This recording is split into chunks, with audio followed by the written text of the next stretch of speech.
Let me take you inside this Browns preseason game, because what we witnessed wasn't just football. It was a story, a statement, and honestly, a revelation about who's ready to lead this team and who isn't. Now, Kevin Stefanski made what a lot of us thought was a pretty bold decision. He put Dillon Gabriel in as the starting quarterback over Shedeur Sanders. Right away, that caught my attention, because when you're talking about Shedeur, you're talking about a guy who's been generating buzz since the moment he stepped into camp. But Stefanski went with Gabriel, and I get it. Maybe he wanted to see if the kid could handle the fire. Maybe he wanted to give him a shot to prove himself against top-tier defenders. But man, once that game kicked off, everything we needed to know started unfolding right in front of us. Gabriel took the field with all the confidence in the world. He had the protection, he had first-team guys backing him, and he had an opportunity to make his mark. But instead of seizing the moment, instead of playing bold and taking chances, he shrank. He played small. He dinked and dunked, throwing short, safe passes, avoiding risk at every turn. And you know what that does? It stalls an offense. It takes your wideouts, guys who can burn down the field, and forces them to sit tight on little curls and insides. It smothers momentum before it can even spark. And the mistakes? They piled on. A fumble here, a costly interception there. You could see it, the momentum shifting, the confidence draining, the defense smelling blood. And then, as if the performance wasn't already bad enough, Gabriel gets in front of the cameras and decides to take a shot at Shedeur Sanders. He says, "There's entertainers and there's competitors." As if Shedeur isn't a competitor. As if everything we've been watching from him was just for show. I mean, seriously? That's the angle he wanted to play? Because here's the truth. Shedeur Sanders is exactly what a competitor looks like. This isn't about flashy moves or hype. It's about execution, precision, and leadership. We're talking about a rookie, a fifth-round pick, stepping in and making throws that most quarterbacks wouldn't even attempt. Tight windows, collapsing pockets, pressure in his face, and yet he's threading the ball with confidence, stretching the field, keeping defenses honest. That's not entertainment. That's competition in its purest form. And analysts saw it too. Emmanuel Acho broke it down frame by frame, play by play, and he didn't sugarcoat it. He called Shedeur's performance perfect. He showed how Shedeur has the ability to beat defenses even when the gaps are tight, even when there's no room, even when the defense is in perfect position. That's a rare gift. That's something you can't coach.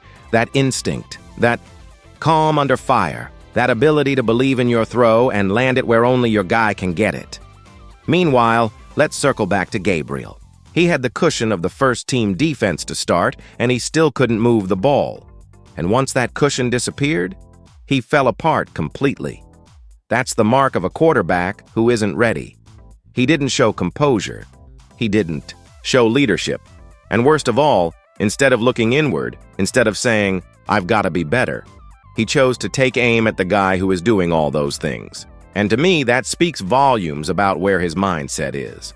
Now, the defense was the real savior in this game. KJ Henry. What a moment.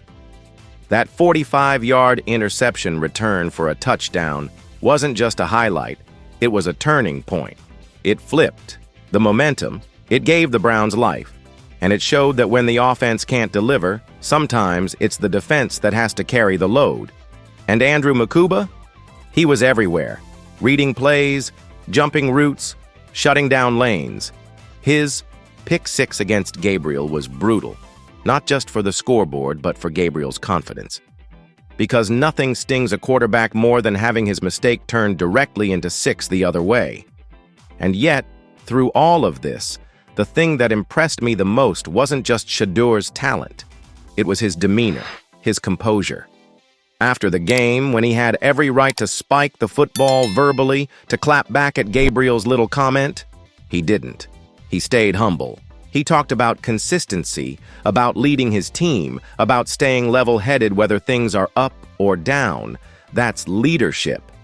That's the difference between a guy who wants to talk about being a competitor and a guy who actually is one. Even the front office noticed it. GM Andrew had that little playful exchange with Shedeur afterward. Really, really good. Proud of you. And you could just see the respect in his eyes. Sure, it wasn't perfect. No game is. But Shedeur made plays. He operated. He carried himself like a leader. And the GM knew it. You can't fake that kind of presence. So when you lay it all out, what do we really have here? On one side, you've got Dillon Gabriel, a guy who plays it safe, avoids risk, makes costly mistakes under pressure, and then tries to deflect by taking shots at his own teammate. On the other side, you've got Shedeur Sanders, a guy who embraces pressure, makes bold throws, uplifts his teammates, and stays humble in the spotlight. It's night and day. This game wasn't just about the Browns getting a 22-13 win over the Eagles. It was about clarity. It was about identity. It showed us who's ready to step up and lead this team forward. And I'll be honest, to me, the writing's on the wall. Shedeur Sanders isn't just competing, he's leading. He's showing us all the qualities you want in your quarterback: poise, precision, and the ability to rise when it matters most. So let me throw it to you. Do you think Dillon Gabriel's comments came from frustration? Or do you think that's really how he sees Shedeur? Do you believe Shedeur's humility and consistency are what truly separate him? Or is it simply his raw talent? And here's the bigger question. In the NFL, when pressure mounts and the spotlight gets brighter, would you rather have the guy who talks about being a competitor or the guy who just goes out there and proves it every single snap? Because for me, after watching this game, it's not even close. Shedeur Sanders is the competitor. Dillon Gabriel still has a whole lot to learn. You glance at the scoreboard. Cleveland Browns 22, Philadelphia Eagles 13. On paper, it's a preseason win. Nothing to write home about. But behind the scenes, it's chaos. Pure chaos. Phones ringing off the hook. Executives sprinting from meeting to meeting. Streaming platforms scrambling, trying to understand why viewers vanished mid-game. And the reason is simple. One rookie quarterback, Shedeur Sanders, wasn't on the field. And the NFL just discovered something terrifying. It can't function without him. Friday night, Cleveland benches Sanders. Official explanation? Load management. Reality? Ratings? Disaster. Last week, Browns versus Panthers, Shedeur's debut, 8.7 million viewers. Friday night, Eagles game, no Sanders, 5.8 million. Almost 3 million viewers simply walked away. That's not a dip, that's a hemorrhage. Picture the calls inside league offices. Network executives silent. Advertising. Partners demanding answers. Streaming platforms panicking over mid-game drop-offs they've never seen. And this isn't just about a star player. This is seismic. League insiders say panic hasn't been this intense since the replacement referee fiasco. Sanders isn't just a quarterback.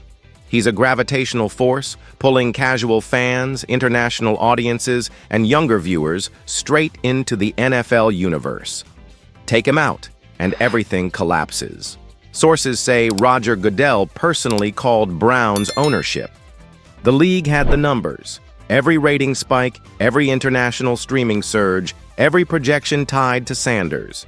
Networks rearranged schedules, social media campaigns built around him. International partners requested games where he would play. Everything this offseason built around one rookie. And then Cleveland decided, not tonight.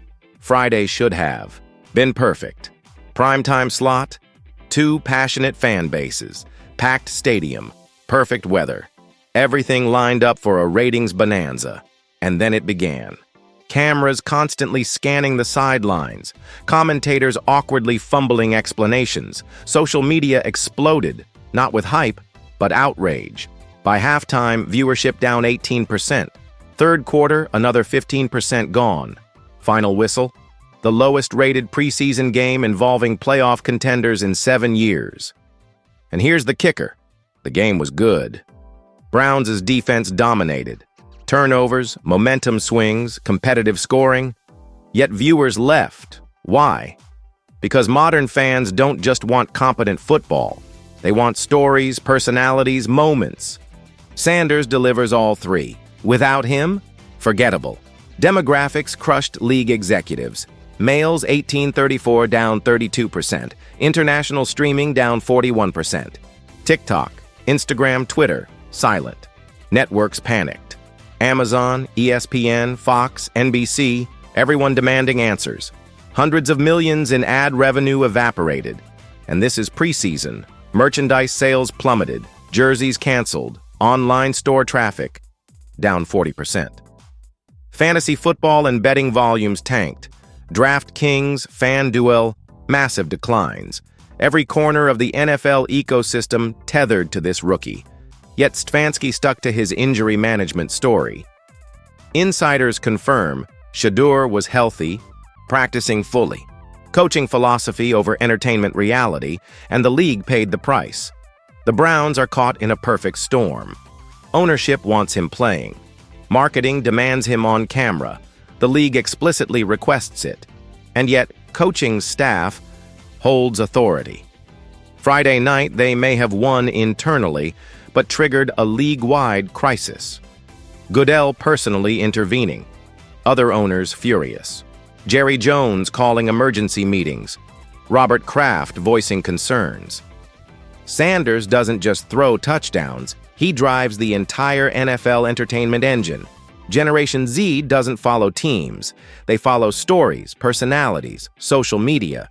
Sanders embodies all of it. His absence, mass exodus to Netflix, YouTube, and every alternative.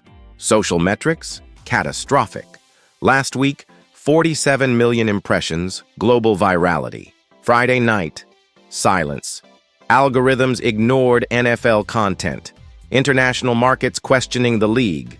Europe confused, Asia disengaged, South America tuned out. One rookie not playing, and global expansion stalls. Other teams are watching closely. Sanders is a national asset. If Cleveland mishandles him, trade talks ignite. Networks rewriting scripts, graphics packages, commentary, contingency plans everywhere.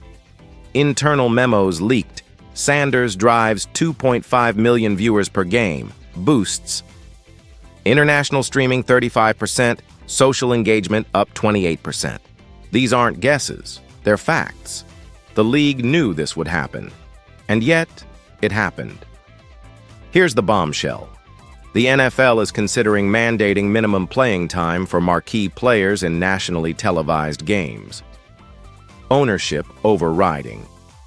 Coaching autonomy. Entertainment priority, trumping traditional philosophy. The players' union watching carefully. Sanders' situation could redefine player value. He literally holds league ratings hostage.